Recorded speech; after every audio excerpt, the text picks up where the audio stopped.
नववर्ष के इस पावन बेला पे हम यहाँ उपस्थित सभी छात्रों और शिक्षकों का हार्दिक अभिनंदन करते हैं। नववर्ष के इस मौके पर हम ये उम्मीद करते हैं जो पिछले साल हम कोरोना पीरियड होने की वजह से शिक्षा को आमने सामने ग्रहण ना कर पाए, इस साल वो कमी दूर होगी। हालांकि हमने ऑनलाइन शिक्षा द्वारा इस कमी को दूर करने की पूरी कोशिश की, जैसा कि SSK पटना चैनल यूट्यूब पर आप देख सकते हैं। 900 से अधिक वीडियो लोग हैं, अब उसका लाभ लें। मगर इस वर्ष जो ये उत्सव का अवसर है जहाँ पर हम सभी इकट्ठे हुए नववर्ष के शुभकामनाओं के साथ, उस अवसर पर मैं ये भी आपसे अनुरोध करूँगी कि इस वर्ष का पूरा लाभ लें, खूब मेहनत करें और आप सभी परीक्षा में सफलता प्राप्त करें, क्योंकि वैकेंसीज उपलब्ध हैं।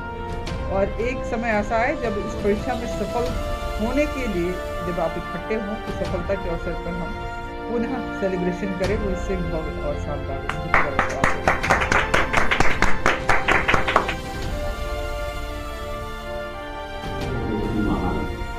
जो व्यक्ति में अगर क्रोध आ गया, झलझला गया, इसका मतलब बैलेंस हो गया।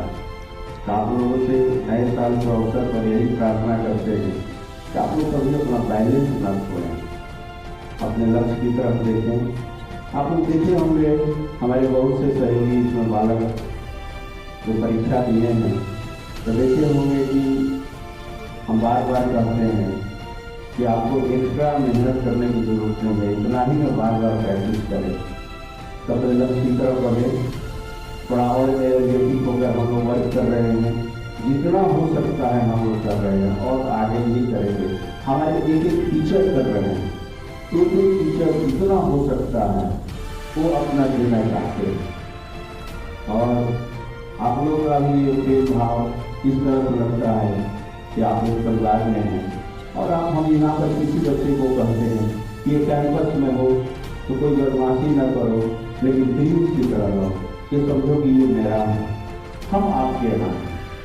आप इस भाव में हम अपने बच्चे को देखना चाहते हैं। ये नहीं हम देखना चाहते हैं कि बच्चे समझे कि ये डायरेक्टर साहब का है, ये आपका है और हम आपके हैं। इसी भाव में अंदर से खाली भाव लाएंगे, एक टीचर एक बच्चे की भाव लाएंगे, उस प्रेम को समझेंगे। समझने में समय लगता है। महाराजे के ऊपर भी बहुत सा कीचड़ उठाया गया था, लेकिन जो लोग जानते थे, बलराम जानते थे क्योंकि शेषनाग के अवतार थे, ये महालक्ष्मी है, नारायण की पत्नी है, कृष्ण भगवान जो है नारायण है। तो जो जानते थे वो अंदर की बात जानते थे। तो आप लोग भी परमात्मा के रूप हैं। जल और सागर का एक गुण, एक गिलास पानी और सागर, उतना ही अंतर है आत्मा और परमात्मा में। तो आप भी उसी परमात्मा के संतान हैं और बच्चों के ऊपर एक आवरण कर दिया है। जैसे कोई बल्ब है, उसके ऊपर धुआं लग गया है तो उसकी प्रकाश नहीं निकल रही है, उसी तरह से आत्मा है। जब आत्मा की प्रकाश निकलने लगेगी, वो साफ हो जाएगा बल्ब, तो बात को समझने लगेगा।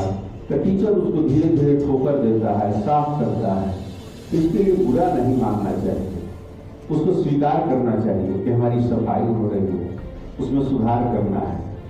अब रही बात कि सारे टीचर, हम लोग सारे जो आपके गाइडलाइन कर रहे हैं उतने परिपक्व नहीं हो सकते हैं जितना परिपक्व आपको चाहिए। उसलिए हो सकता है कटुता आ जाए, जबकि टीचिंग का संबंध है कि विद्यार्थी और टीचर के बीच में कटुता नहीं आनी चाहिए। अगर कटुता आ गया तो सक्सेसफुल टीचर नहीं है। बच्चे को अपने टीचर को मित्र के रूप में, माँ बाप के रूप में देखना चाहिए। टीचर को भी अपने बच्चे को अपने औलाद के रूप में देखना चाहिए। हमारे टीचर थे, बचपन में कहा करते थे, वो हाथी से आया करते थे। अवध बिहारी पांडे जितौरा हाई स्कूल के मास्टर थे।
एस राज एस राज एस राज।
सखी बुढ़ावा भाता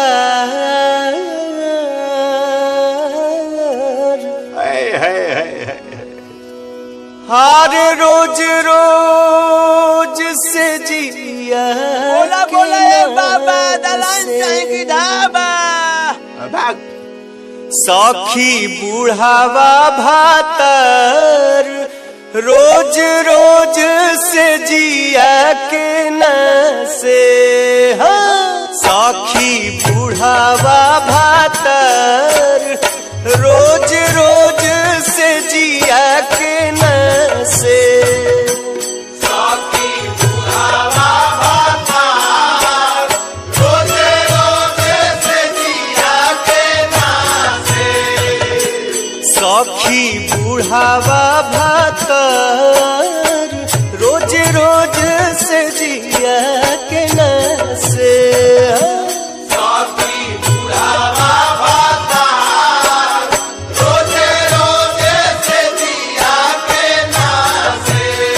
सखी बुढ़ावा भातर सखी बुढ़ावा भातर सखी बुढ़ावा भाता सखी बुढ़ावा भाता ए सखी बुढ़ावा भातर हमार रोज रोज से जिया के न से सखी बुढ़ावा भाता रोज रोज से जिया के नासे सखी बुढ़ावा भाता रोज रोज से जिया के नासे चढ़ली जवनिया के कई देलस माटी कोई खेलत माटी हो कोई खेलत माटी आ चढ़ते फागुनई त धइले लस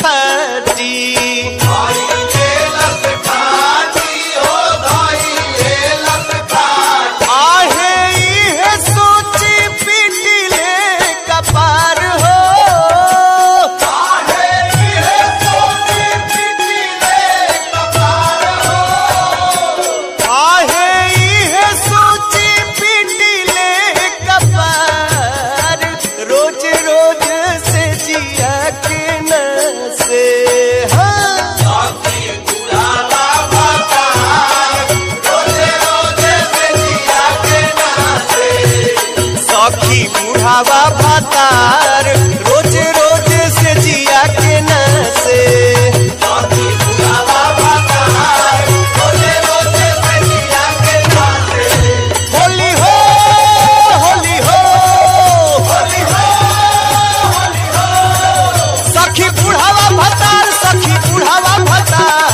रोज रोज से जिया के न से बुढ़ावा भाता रोज रोज से जिया के नासे हे सखी बुढ़ावा भातार